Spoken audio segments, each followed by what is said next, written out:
12 तमीबा BA तमीबा सिंगसिना हे central की चाकरी में इंटरव्यू में थागे खोटे हर कांददी अदुगा मैटेरियल ने थाब जाबी ऑप्शन फंगनी बट अइना इरुदोबा मैटेरियल सिदी अखोइना ngasi तंगदुबा मैटे मेक्सिना अखोगी लोन सिने इदिना मयक न मैटे मे लोन न मनिपुरी अदु अखोई होजाई द लइबा इसिनाव सिंगी अदुगी लोन दि खंगागा मयक तो खंगदबनिना सरकार की इंटरव्यू की मणिपुरी तो थाब ngamo क्वेश्चन से मैटे मे की क्वेश्चन पिराना अदगी चाहिए गई अदु इदि अखोई आसाम की चिनाव मना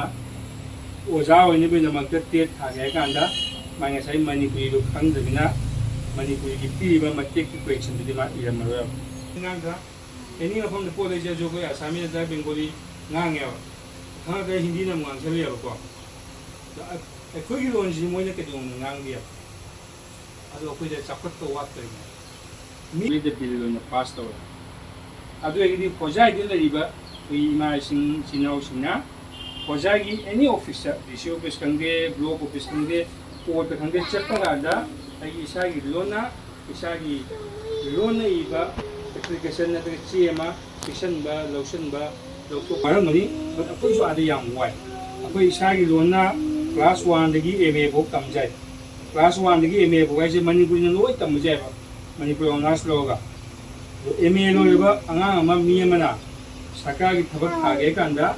आसामी नत्रगा बेंगोली ने थाव हाय अदि कना यानिंगो अदि सोमदा मणिपुरी ने एमए तमे बीए तमे अब अदो सरकार की थबकता बेंगोली ने थागदे मिसिन कसादा अदि को कना यानिंगो इसागी लोन तमकपा इसागी लोन इंटरव्यू थागदे मी हाबदुबी अपन खुंजों म्यामा 2020 दा कोरोना की मतलब संक्शन होवे अवेयरनेस कैंपेन तो मी सोरो गमजाओ तोकना धरना प्रोटेस्ट लंबी थिंगबा फोटो याम तवे हाना सामिस ने ओरमी हाना ट्राइबल ने ओरमी सही अनि सिला दितवाई बेंगोली दि कुजिनी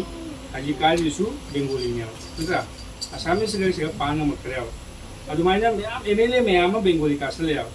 दो असामिस की एमएलए जे मसिंग के सले कुरेव अदुना असामिस नि पखलै नि बो कोइ जिमु तिरमान करो अनिगा समथिंग लाग हुम बुतानी कोइ से आसाम ले से पुन्ना करो हुम योगुदरे असे करो अमसे बेंगोली लोन ngang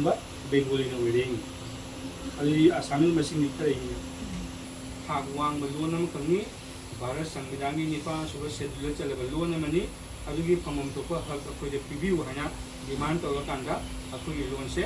आसाम की डिस्ट्रिक्ट मरीदा एने साइगरी बा खोजाई प्रसाद कनंग सला कंदी सिदा ऑफिस इंद चनबा जाबा लोन अम